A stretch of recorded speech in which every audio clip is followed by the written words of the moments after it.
ফারুকও জেলে গেছে, সব কাউকে বাদ রাখেনি।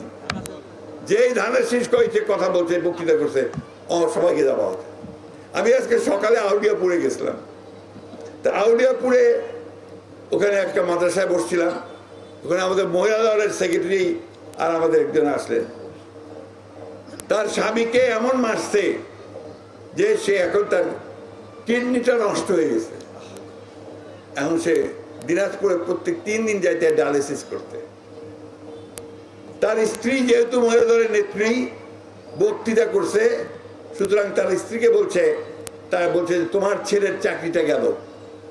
এখানে চাকরি করতো ছেলেটা, তার চাকরিটা খাই ফেলছে। এরকম বহু লোক আছে, বহু লোক আছে তাদের চাকরি হয়নি, কারো চাকরি চলে গেছে, কারো প্রমোশন হয় নাই, ঠিক না?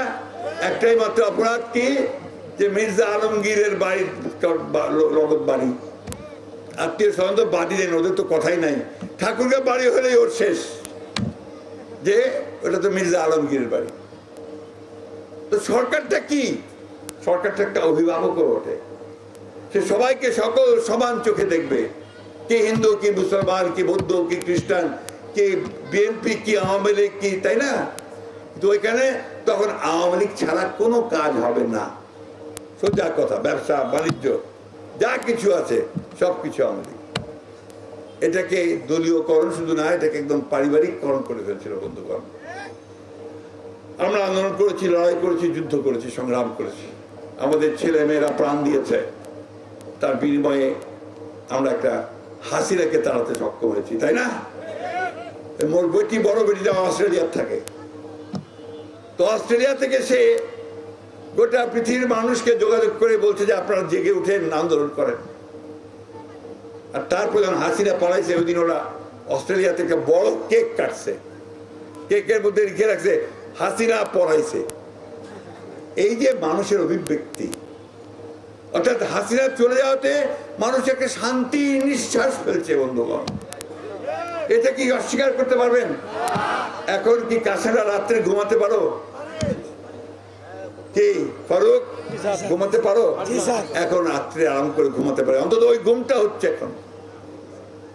তা না হলে কি, কখন পুলিশের গাড়ির শব্দ শোনা যায়, কখন আপনার ধরিবা হচ্ছে নাকি। আর মামলা থাকলে তো সাথে সাথে আপনার গাছের উপরে অথবা ধান খেতে যেতে হচ্ছে, তাই না? প্রচন্ড শীতের মধ্যে আপনারা ধান খেতে ছিলেন, আমার মনে আছে। ওই যে একটা শেষের দিকে 18 সালে বোধ হয় একটা গাড়ি পুড়ে গেল, 14 সালে। আর অমনি আপনার সব জঙ্গি মামলা দিয়ে দিল।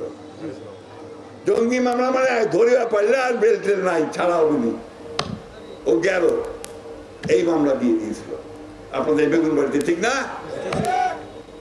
বন্ধুরা, এই কথা বলার কারণটা একটাই হচ্ছে যে এই একটা কঠিন কঠোর অবস্থার মধ্যে দিয়ে আমরা গেছি, আর দেশটাকে শেষ করে ফেলছে। চুরি, ডাকাতি, ব্যাংকগুলো লুট, একটা ব্যাংক রাখে, এই সব কায়দায় শেষ।